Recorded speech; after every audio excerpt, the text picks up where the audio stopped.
Hello and welcome. My name's Tutara Peak, and I'm going to be showing you through the track Shapes Over the Moorlands from my Tansuri EP out August 27th. Let's dive in.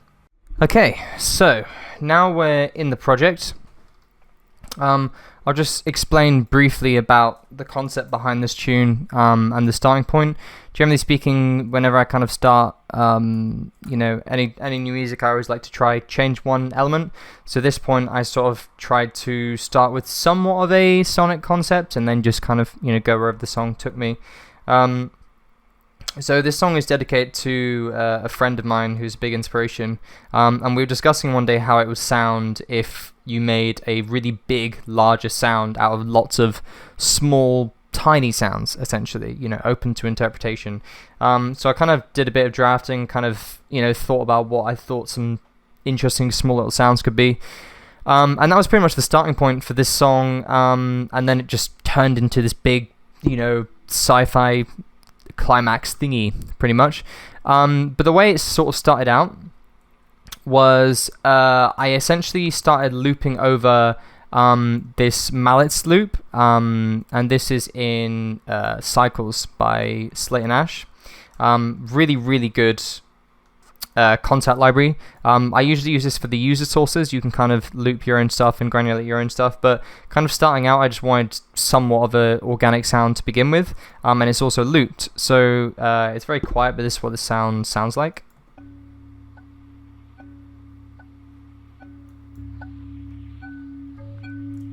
Just a looping sort of sound there. And basically what I did there is I kind of added on different elements, different notes at different sort of timings, and that kind of gave it its sort of polyrhythmic sort of layers. And eventually, as you can see, more notes get added. It just creates this nice, sort of sound bed, I guess. And you can do this quite nicely. All I did was just sort of play whatever notes. It kind of creates somewhat of a nice texture already. So did that to kind of, get looping going. And then I thought that I wanted to kind of play on that mallet sort of sound. So I added in some handbells from Spitfire Audio Labs. Very basic, but it just does the job.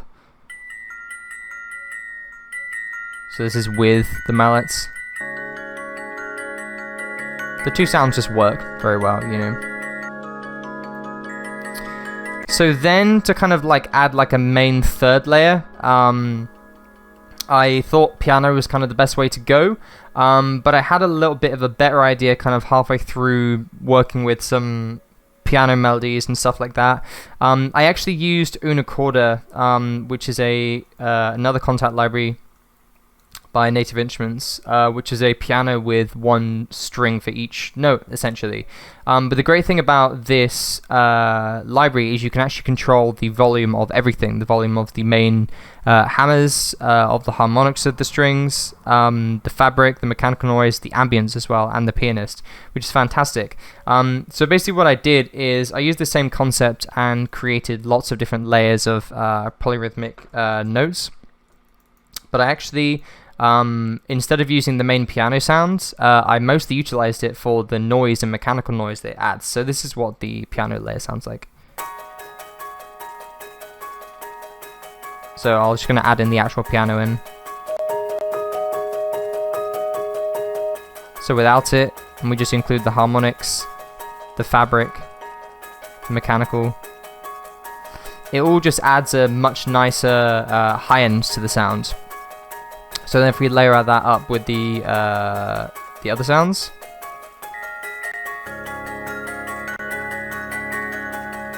So without the piano. Definitely needs it. It enhances the rhythm a bit more, I feel.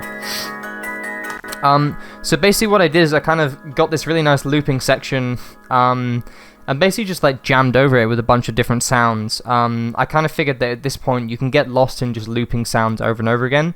So you kind of need an element that either progresses the song or tells the story or kind of, narrates the song in whichever direction it wants to go. So I kind of settled on this muted trumpet sound from Labs as well, called Cautious Mute. This is a really, really good trumpet sound because it's got lots of articulation. So if I just hold a note,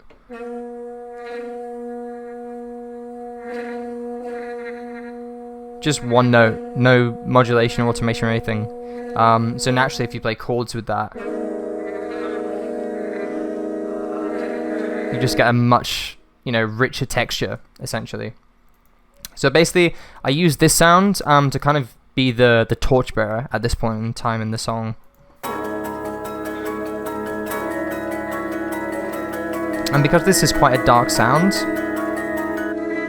I sort of dip down the octaves, and then when I want it to start getting brighter and move on to another sound, I sort of elevate up the octaves, basically. So then as we kind of progress further through the song,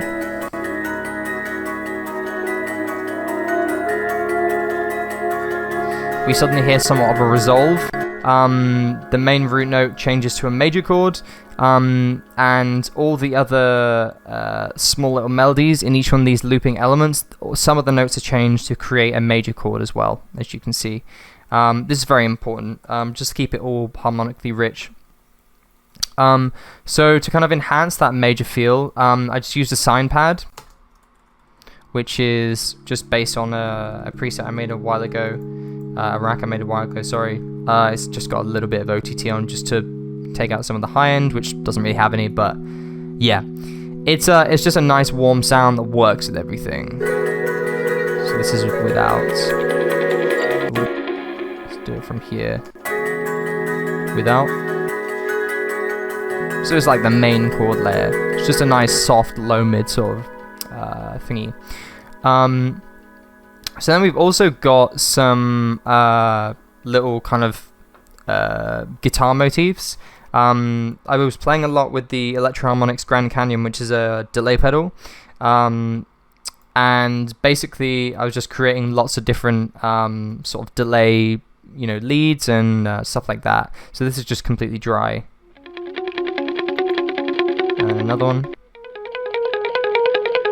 And then basically we just added echo onto this, which has got a dotted delay, 16th delay, slightly different times for each delay to make it almost like a ping pong, but very, very subtle, and a ton of reverb.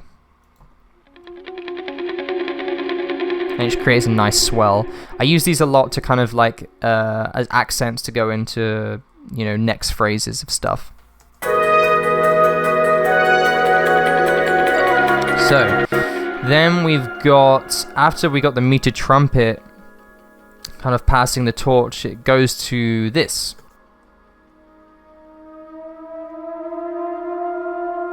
Which is a synth I modified slightly in Analog Labs 4. When it loads up. It just works for the song from Prophet 5. I adjusted some of the filter and attack amplitude envelopes, just kind of suit more of the sound I was thinking of, and then just a ton of shimmer. Just completely necessary. Shimmer is always necessary on synths like these. And I feel like the most important thing about this synth line is the pitch bends. I don't know, for me they just really... They just made it feel more real, more like a living creature to me. So I also, just for two little phrases, I recorded these little thingies. Just kind of trilling up on the just various notes and just a lot of ping pong delay. I love little stuff like this because it just kind of sends some nice synthy stuff around the stereo spectrum.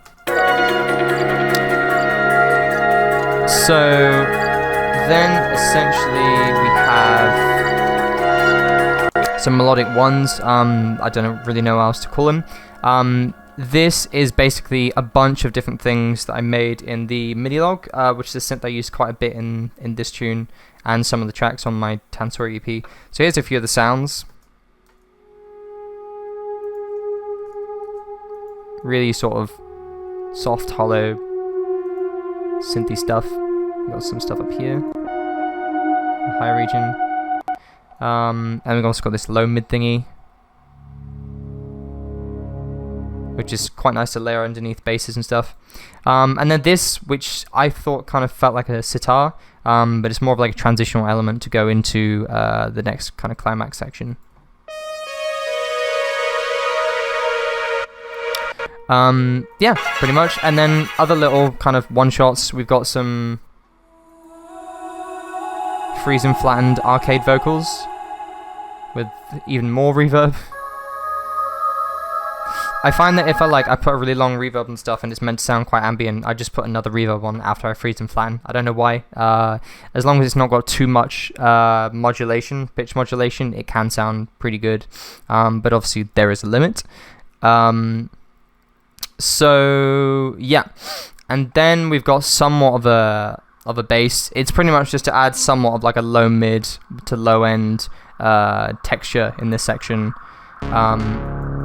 So it's just from Analog Labs. I think it's just the default sound. I just kind of loaded it up and it just played it and it just works, so I just kind of stuck with it. I actually used it as a layer as well for the bass as well, in the kind of main section. But yeah, I'll get into that in a second. We've also got this sub drop, which is a transitional thing.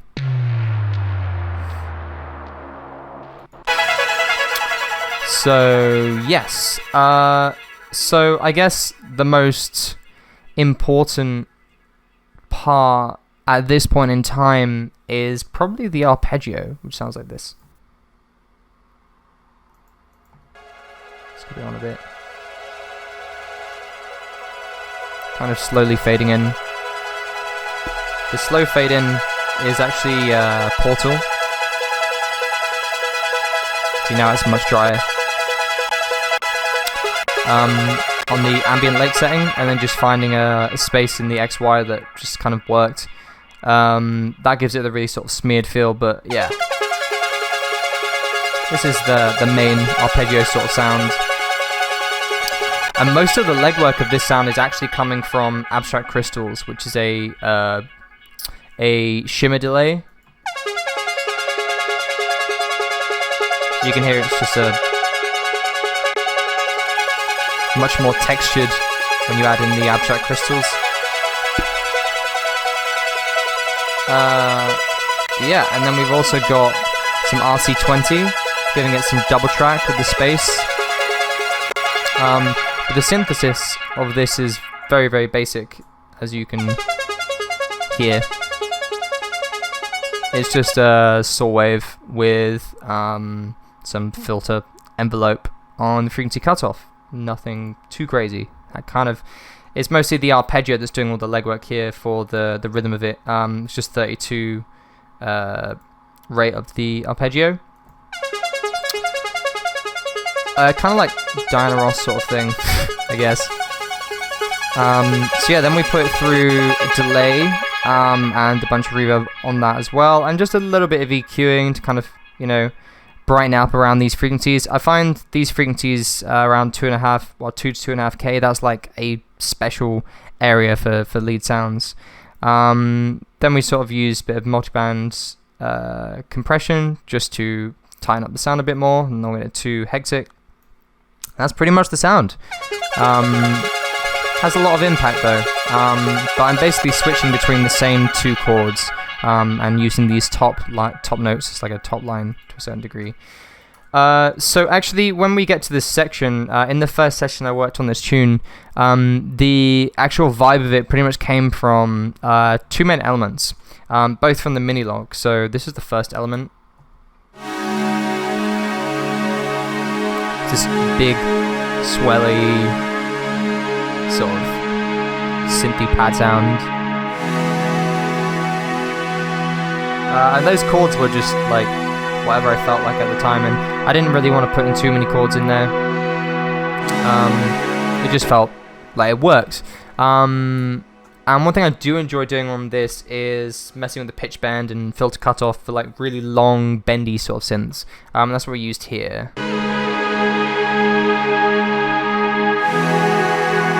soloed. So we've got like a ton of delay and reverb on this. A little bit of auto pan to kind of move it from left to right. It's not like a lead sound, but it's just an accompanying element in the sort of background. And for the synth pad, just a ton of reverb and delay, Timeless and Valhalla Shimmer.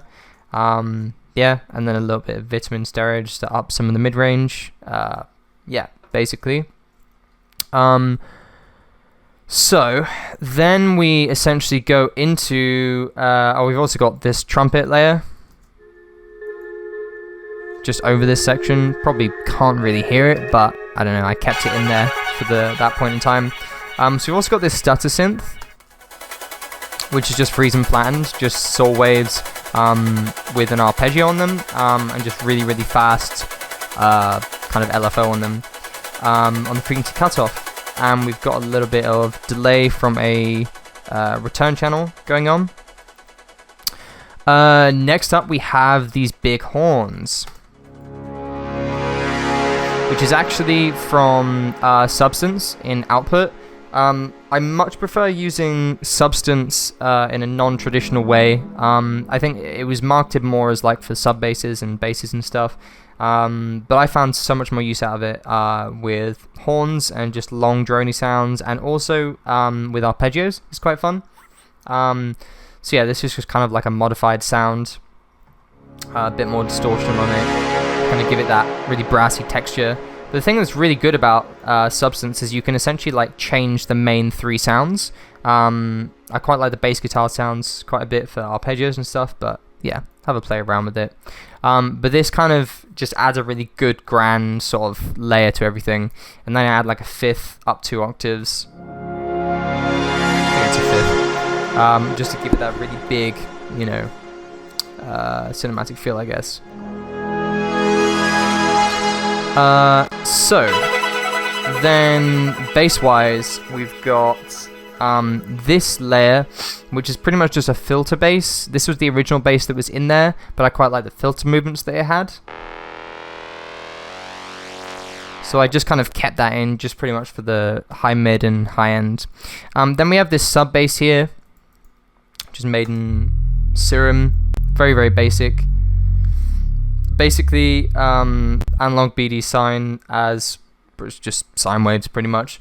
2 unison, slight detune, not too much, otherwise it's going to sound like really rumbly. You want it to sound quite smooth.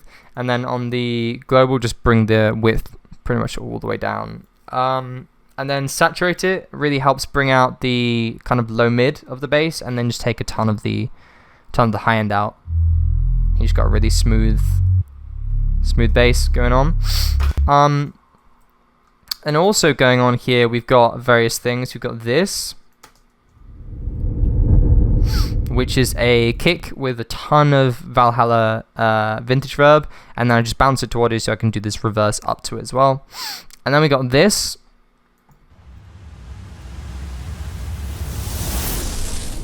which is from Native Instruments Rise and Hit. Really, really, really good kind of transitional sound effects engine. That's just really, really good for making like cinematic sort of transitions and stuff like that. It's very, very versatile. You can essentially create any sort of transition you want, and you can change the rise and hit section of 4 different layers. So it's quite versatile. But I always freeze and flatten this stuff because it really taxes your CPU quite a bit.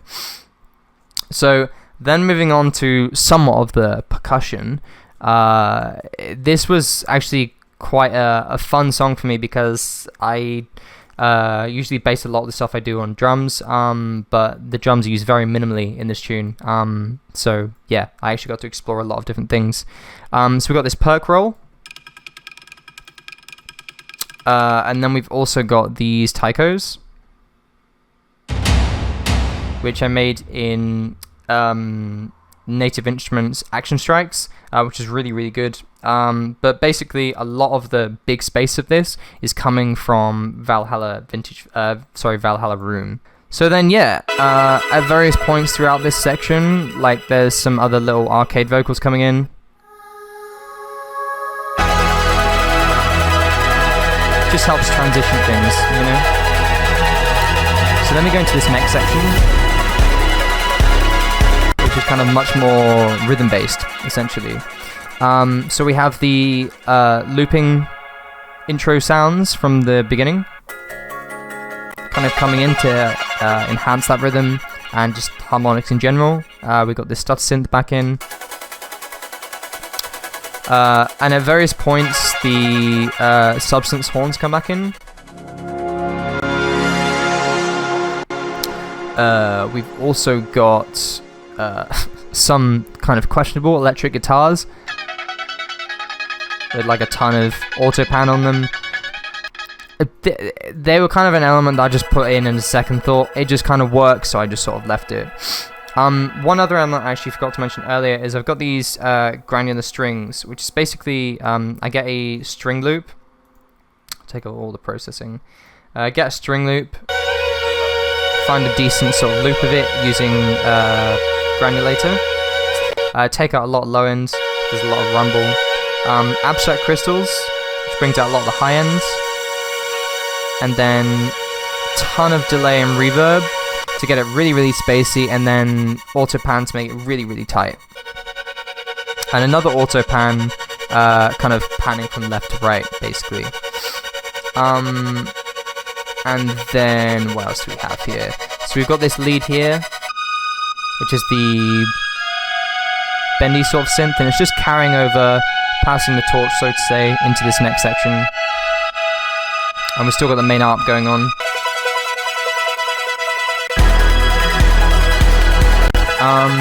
So then also we have the percussion is kind of ramping up a little bit more. You can hear I've kind of used it a bit more often.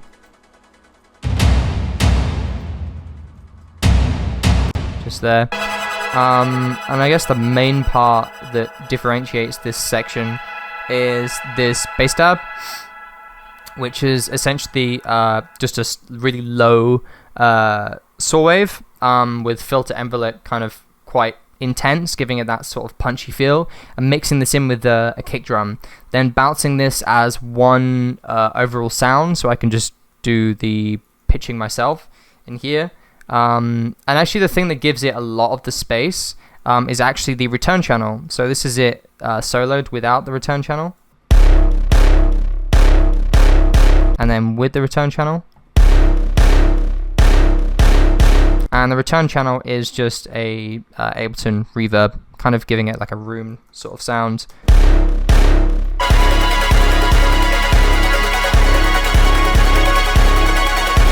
And everything at some point kind of has an auto pan sort of eventually kicking in, so it just makes it much more rhythm based. And then we pretty much have this big build up to the end.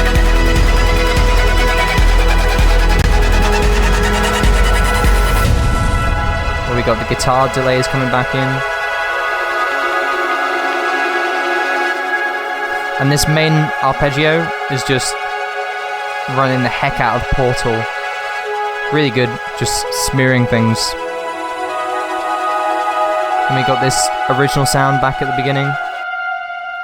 At the end, sorry. And that sort of caps off the writing of the song. Now what I'm going to do is jump into the mix project and show you how I mixed it. So now we're back in the project for the mix. I actually, predominantly for the mix, I mix this entirely more or less on the Softube Console 1, which is what you see I have in front of me. This is basically a kind of door controller for a channel strip plugin that they use.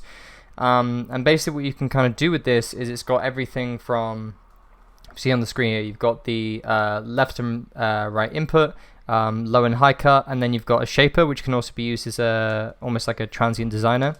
You've then got an EQ, and then also a compressor section, and then an output left and right section with pan pots, level, solo, mute, and also some drive and saturation, and you can change the character of that, which is very, very useful. But basically all of the things in this can be changed up. So for example, if we wanted to use a let's say, I don't know, Chandler EQ, which is quite good, we can just change it to that, and then, you know, do what we want with that. So it's quite versatile. Or if we wanted, I don't know, like even like the UA 610B, which is actually a preamp. It's got a little bit of an EQ on it. You can do the same there. It doesn't have all the frequency bands, but yeah, it works quite well. And most importantly, it's just really, really quick, which is why I've used it predominantly for this project. So actually, one thing I didn't go into last time, which I'm just gonna kind of cap on now, I actually did have some Kalimba layers going through as well. And these are basically, I just recorded a bunch of like random stuff on Kalimba, pitched it in time and looped it in time, and came up with a bunch of different loops which I kind of layered on top of each other. So we've got this, which is like a major sort of thing. There's like bouncier thing, and then this,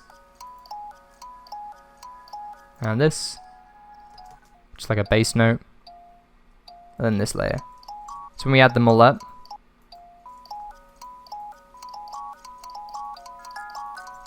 you get like a quite nice little flurry of Kalimba stuff.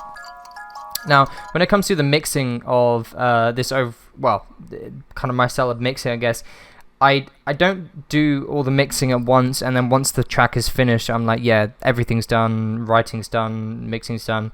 I sort of do a lot of everything throughout various stages. Even some of the writing at the end of it, I might change to help the mix, and vice versa.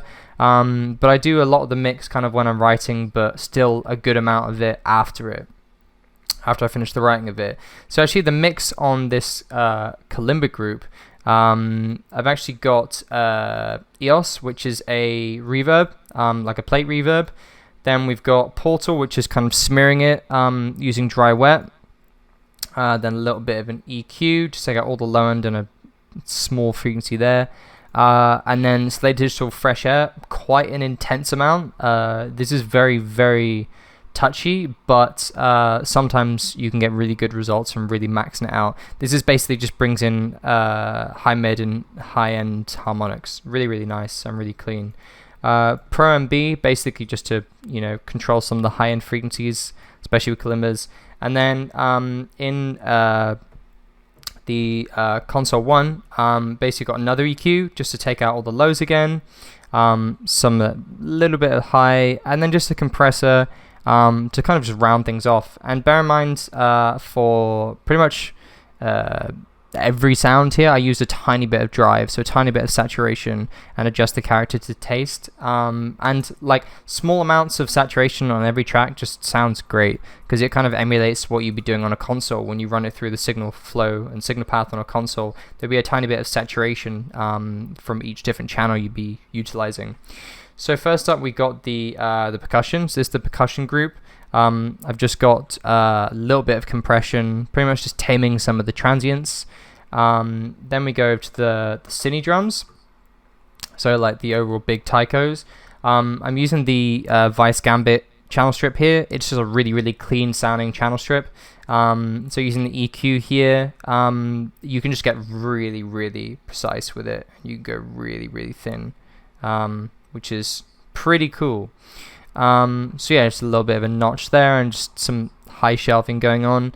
And the drive section is actually quite interesting because it doesn't actually overdrive it. It technically limits it, and you can go through DS1, which is the original hardware unit, or you can go to Type 1 and Type 2, just different types of limiting. So I use Type 2 for this. So then we go to kind of the perk roll. All I pretty much do here is just shave off a little bit of the attack, so the punch here, using the Transient Designer. And then I just use the UAD 1176 compressor. It's just a really good compressor. Pretty much just to give it the sound. The UAD 1176 is a really good sound, classic sound loads of people use. So then on the chords bus, just got a tiny bit of EQ, not really doing too much. Teletronics LA2A, another classic, just giving it a little bit of compression. Not sure why the gain reduction meter is doing that, but yeah. So then basically we've got a little bit of drive and a little bit of character going on as well. Then the Synth Chord Pad, which is like the main sort of synth pad from the mini log.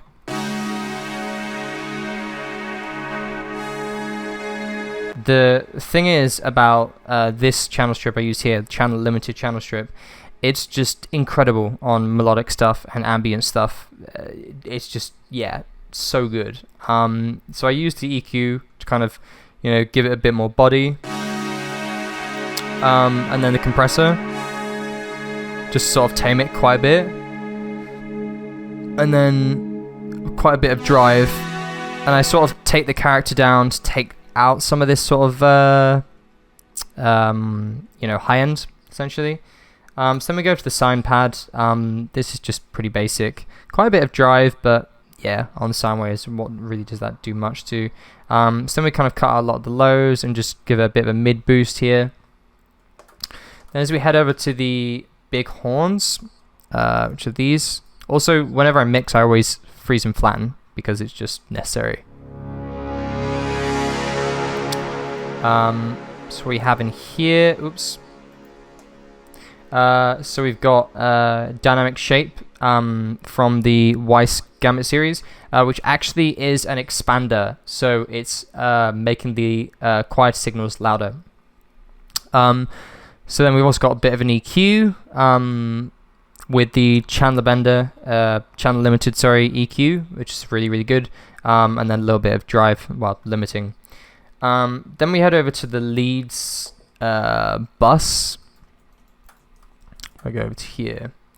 On the leads bus, we've just got, first of all, Pro and B, just to tame some frequencies if necessary. And then on here, we just cut out a lot of the low end, give it a little bit of high mid boost. And again, don't know why the gain reduction meter is doing that.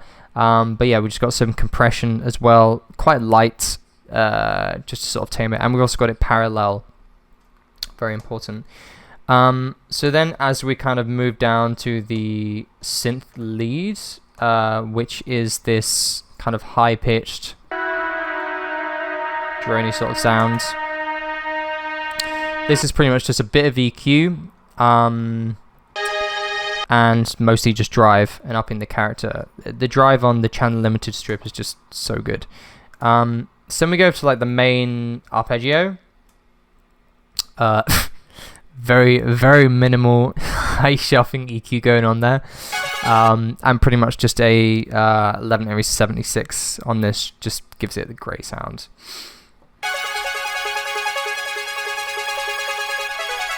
Really brings out the texture of the pitch, the shimmer delays, I find. So then we got this, which is like the main midsection synth. So this is just taking out a lot of low end and adding quite a bit of drive. So then we go on to the melodic loops, which is everything that's kind of looped. On the bus of it, I've got pretty much just a Fairchild 670. It's not really... Okay, it's taken about 3 to 4 dB off of compression, but I'm kind of using it quite lightly with parallel compression. The Fairchild 670, everyone knows the sound. It's just great. So then we head over to Granular Strings. This is pretty much taking a lot of the low end out, as you can see, and just boosting some of the mid-range and adding a bit of drive. When it kind of comes to mixing in general, I don't like to go so deep, as deep as I would on other things, because I do a bit of mixing at every stage. So if I go really, really hard in at this section, I can start to overthink my decisions and start to doubt what I'm doing very, very easily. So I try to keep not doing it as quick as possible, but keep it flowing, and keep it efficient, most importantly. So then guitar delay. What do we have? Just a little bit of a boost and quite a bit of drive. Then the electric guitars, which are used very, very sparingly. Here, nothing. So then if we go to the mallets going on here, which is the sort of looping mallet sounds.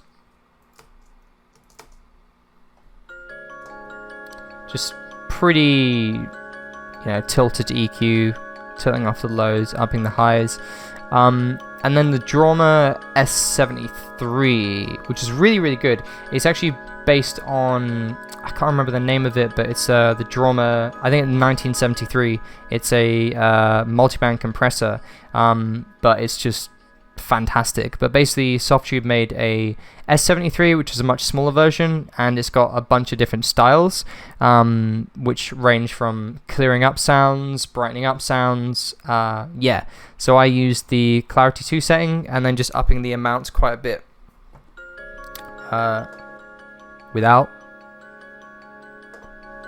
with. It's quite nice. So then if we head back over to more or less the beginning, where we've got the mute trumpets. So what do we have? Quite an intense low cut and high cut. We add some EQ. Just bring out some of that high end. And then a bit of compression, which I don't think is actually doing a whole bunch, but yeah. It just sounds great. And then adding a bit of drive too. So now if we go to the handbells, nothing really crazy here, just taking out a lot of low end on stuff. Same here for the piano. I'm using the Weiss Gambit expander, just kind of bring out some of the silences a little bit louder, taking out obviously a lot of low end, and then just a bit of drive. Pretty basic, I guess. Kalimbas, again, most importantly with mixing is just cleaning up a lot of sounds, and getting them all to fit well, and most importantly is levels, getting the levels right. So we got that going on, and then we've just got some compression going on and a bit of drive. So then we head over down to this stutter synth. Again, as you'd probably guess, just take out all the low ends, and brighten it up a little bit. So then we head over to this like melodic ones. This is essentially the what would you call it? The mini log sort of sounds. As you can see, all it really is just adding a little bit of drive to pretty much every sound that's used there, and some EQ if absolutely necessary. But yeah, as you can see, not really that much. So this the arcade vocals. What I did here is just a little bit of brightening up the EQ, quite intense compression just to control it. I find though, and a bit of drive, I find that if you've got a lot of kind of compressed sounds and you put in a sound that's quite dynamic, you're kind of making that sound a lot less noticed. To kind of like get it up to par, you sort of have to compress it as much as everything else. So likewise as well, if you have a rather uncompressed mix, so a lot of elements in there are just not that heavily compressed, if you then bring a really heavily compressed element in there, it's going to stick out like a sore thumb. Whereas in the reverse, if you have a lot of compressed elements and one that's not so much, it's not going to stand out at all. So you've kind of got to, it's all about a balance with this sort of stuff. And then coming on to the basses, just a little bit of shelving EQ. A lot of people probably tell me off for this, but it works. Bit of drive and take down the character a bit. Then what else do we have? So then this is just the analog bass, just giving it a little bit of warmth around the mid-range. The mid-synth, which is this thingy. Just kind of enhancing the mid-range mostly, and then just a bit of drive. And then the sub-bass, well, as you can see, what really does this need? It's just bass in general. The meaning of bass. So then we have this, which actually, since UAD updated their API Vision channel strip, for some reason the EQs haven't really been working on here. You can hear it, but it's not actually allowing me to change anything. But this is basically the UAD API Vision channel strip EQ. With this console one, you can actually access UAD plugins as well as just the Softube stuff, so very useful. And then a 1176 compressor to really add some punch to it, really helps. And then just taking quite a bit of high cut out there and quite a bit of drive in the lower region. And then what else do we have? We got some swooshes, just a bit of high end and a bit of drive. And to be honest, that's pretty much where we land. That's pretty much the whole song mixed, really. Now, one thing also to bear in mind is I do actually have mix bus processing going on.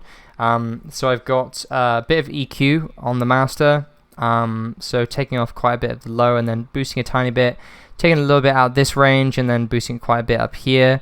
And then we've also got some compression going on and also just a little bit of drive. It's kind of like, small amounts of everything that helps make a song feel really glued together, I find, at least for my tunes. And that's pretty much the mix for the whole tune, really. I like to work as efficiently as possible. When it comes to the mastering, all I basically do is I set it up ready for mastering, and kind of when I send it off, I talk quite closely to the mastering engineer to make sure it's kind of sounding how I sort of want. And the mastering that I used for this was all analog with some very mute compressors and really nice stuff. So I did a lot of the legwork obviously in the mix and the mix bus compression EQ, so that essentially when it comes to the mastering stage they don't have to do too much. Also, one thing to bear in mind as well, whenever I start mixing and I want to use mix bus processing, I always do that first. So I kind of do a little bit of EQ and compression to essentially give myself a starting point, and then I mix everything based around that. So if I want it sounding quite thumpy in the low end and quite present in the high end, then I'll do that with the EQ, and then I'll do a bit of compression to glue everything together, and then I'll start mix everything else out. Because if you mix everything else to kind of get it how you want it, like for example, get all the other elements have quite nice pristine high end and all the lows have really rumbly low end, if you then add mix bus EQ onto it and do the same changes, it's going to sound too much. So it's better to have a good starting point like this and then kind of work your way out from the mix. But yeah, that's pretty much everything from the mix and the master. So I hope you enjoyed my track breakdown of Shapes Over the Moorlands. I hope you enjoyed the rest of the EP, and thank you so much to Future Music for having me on the channel.